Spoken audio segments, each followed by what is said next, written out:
ዛሬ ሳር ቤት አፍሪካ ህብረት አካባቢ ያለውን ሳቫና ላንድ ፕሮፐርቲዝ ያለሁት አሁን የምገኘው ፎቅ ስር ነው። ዛሬ ማሳያችሁ 3 መኝታ ቤት፣ 2 ባትሩም፣ 1 ኪችን እና ሙሉ ፈርኒሽድ የሆነ አፓርትመንት ነው። ኦፍ ኮርስ ላውንድሪ ማሽን ያለውን አፓርትመንት ይዤላችሁ መጥቻለሁ። ከዛ በፊት ይሄ ፓርኪንግ ስትራክቸሩ ነው። ፎቁ ያረፈው 644 ካሬ ላይ ሲሆን 9 ፎቅ ወደ ላይ። ፋን ፋክት አዳራሽ አለው ለተከራዮቹም ኦር ደግሞ አውትሶርስ መጥቶ መጠቀም ለሚፈልግ ሰው አዳራሽ አለ። ሳቫና ላንድ ፕሮፐርቲዝ ማመስገን እፈልጋለሁ። ይህንን የሚያምር አፓርትመንት መተን እንድንቀርጽ ፍቃድ ስለሰጡን። ስልካቸውን ከስር እናስቀምጣለን። ከዛ በፊት ፓርኪንግ ሎቱና አብሮት ያለውን ኤሜኒቲዎቹን ላሳያችሁ። አሁን ያለነው ዋናው ኢንትረንስ ነው። ኤክስትራ መኪና ላለው ሰው ካናፔ ተዘጋጅቷል። እዚህ ጋር ፓርክ እንዲያደርግ ተደርጎ ህንፃው 9 ፎቅ ስለሆነ ራሱን የቻለ ዴዲኬትድ ትራንስፎርመር አለው። የኃይል መቆራረጥ ማነስ እንዳይኖር ማለት ነው። ፓርኪንግ ሎቱ እንዳልኳችሁ ለ25 መኪና በቂ ተደርጎ የተዘጋጀ ሲሆን በዚህ በቀኝ በኩል ጀነሬተር አለ። 140 ኪሎዋት አቅም ያለው ሲሆን ሙሉ ፎቁን ፓወር ማድረግ ይችላል። ስንቀጥል ምንድነው የምናገኘው? ዋናው ሴኩሪቲ ሩሙ ነው። ሴኩሪቲ ሩሙ ሙሉ ሰርቬይላንስ አለው። 24 ሰዓት የሚሰራ የካሜራ ሲስተም ስለሚኖረው ምንም የሴኩሪቲ ችግር የለበትም። ኤሌቬተሩ ፊት ለፊት ነው። የሚገባ የሚወጣው ሰው በደንብ ይታያል። ሴኩሪቲያቸው የተጠበቀ ነው። አሁን ወደ አፓርትመንቱ እንሂድና ላሳያችሁ።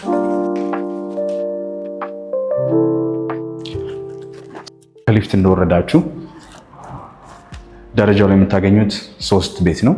በአንድ ፎቅ ላይ 3 አባወራ ብቻ ነው የሚኖረው። እሺ ይሄ ባለ 3 መኝታ አፓርትመንት ያልኳችሁ ነው። መሬቱ በሚያምር ሴራሚክ ፊኒሽ ያለቀ ሲሆን ልክ እንደገባችሁ የምታገኙት ማት ፊኒሽ የሆነ ዳይኒንግ ቴብል ነው። ወንበሮቹ ደግሞ በሚያምር ብራውን ሌዘር ያለቁ ናቸው። ኦፍኮርስ ዳይኒንግ ቴብሉ ላይ ቆንጆ የሆነ የሸክላ ስኮልፕቸር አለ። ከጀርባዬ የምታዩት ቆንጆ ፔይንቲንግ በውድ ፍሬም ያለቀ ሲሆን ላይቶቹ እንደምታዩት በስፖት ላይት የታጀበ ነው። ስንገባ ዋናው ሳሎን ላይ ባለ 4 ፒስ ሶፋ አለው። ኦፍኮርስ ኮምፕሊመንት እንዲደራረጉ ተብሎ ከለር ማች የተደረጉ ትራሶች አሉት። ኤንድ ደግሞ የሚያምር ቆንጆ የእግር ምንጣፍ አለው። ከጀርባ የምታዩት ትልቅ የሆነ ሌላ ካንቨስ ፔይንቲንግ ሲኖር እንዲሁም ናይት ላይት ስታንድ አለ እዚህ ጋር። ከዛ ከሶፋዎቹ ጋር ማች የሚያደርግ ቆንጆ መጋረጃ አለው።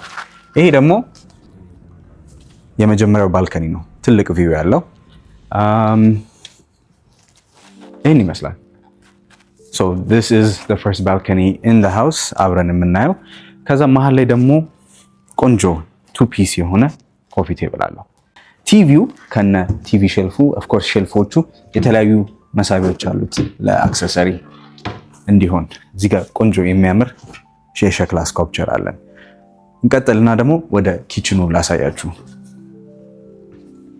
ይሄ የቤቱ ዋናው ኪችን ሲሆን ልክ እንደገባችሁ በግራችሁ በኩል ትልቁን ፍሪጅ ታገኛላችሁ። ይሄ ከኦርቢት የተገዛ ሲሆን ኪችኑ ደግሞ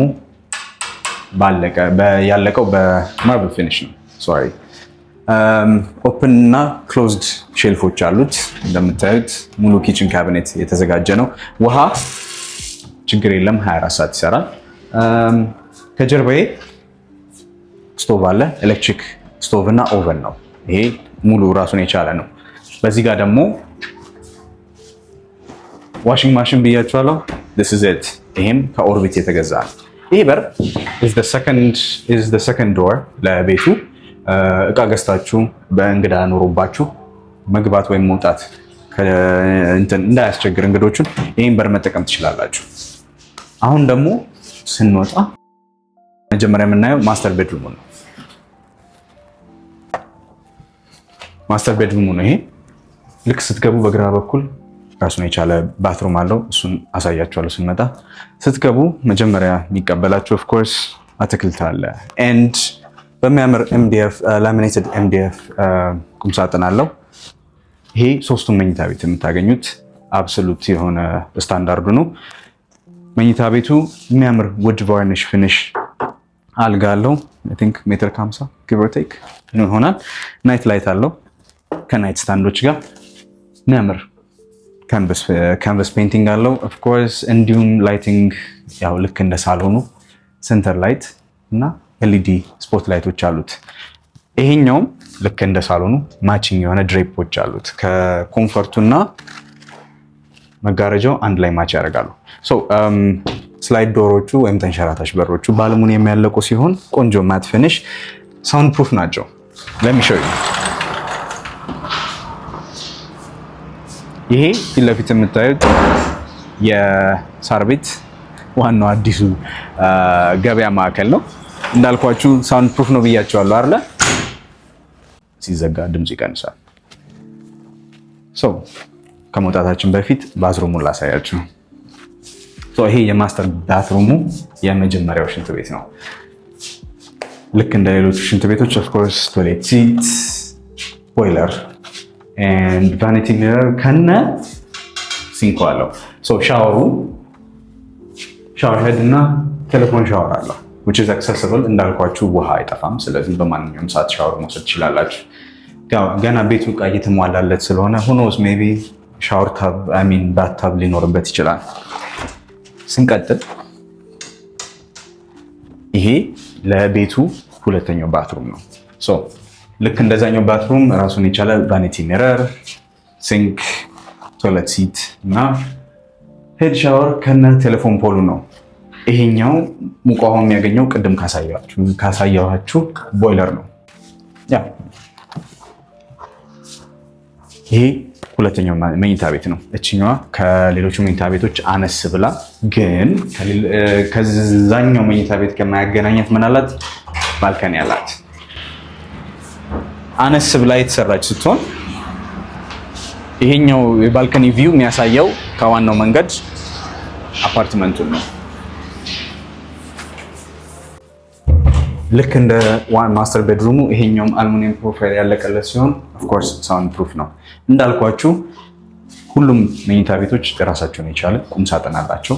በሚያምር ኤምዲኤፍ ዲዛይን ተሰርቶ ላሚኔትድ የሆነ ቁም ሳጥን ያለ። አሁን ሶስተኛና የመጨረሻው መኝታ ቤት ላሳያችሁ። ይሄ ሶስተኛውና የመጨረሻው መኝታ ቤት ነው። ራሱን የቻለ ቁም ሳጥን አለው ልክ እንደሌሎቹ። ይሄኛው ልክ እንደ ማስተር ቤድሩሙ በውድ ቫርኒሽ ፊኒሽ ያለቀ አልጋ ሲሆን አይ ቲንክ ይሄኛው ሜትር ከ20 መሰለኝ።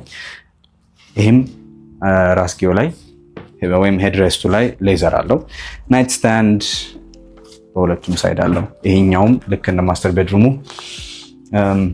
ኮምፈርቱና መጋረጃው ማች ያደርጋል። ይሄኛው ባልከን የለውም ግን ፉል ቪው ያለ በአልሙኒየም ያለቀ ሳውንድ ፕሩፍ መስታወት አለው። እሺ ቤቱን እንዳያችሁት በጣም ነው የሚያምረው። ሙሉ ፈርኒሽድ ነው። ዋናው ባልከኒ በዛ በኩል ሆኖ ሳሎኑ ይሄ በሚያምር እቃዎች የተሞላ ሲሆን ይሄ ቤት 154 ካሬ ላይ ነው ያረፈው። እንዳልኳችሁ ባለ 3 መኝታ ቤት፣ አንድ ኪችን፣ 2 ሽንት ቤት ያለው ነው። ላይ አሁን ወተን ቅድም ያልኳችሁን አዳራሽ አሳያችኋለሁ። ምን ታስባላችሁ? ፎቅ ላይ ራሱን የቻለ አዳራሽ አለው። አዳራሹ እንደምታዩት ሰፊና ለጊዜው ግን ለኛ አክሰሰብል አይደለም። አዳራሹ ብዙ ሰው መያዝ ይችላል። ለማንኛውም አይነት ዝግጅት የተዘጋጀ ነው።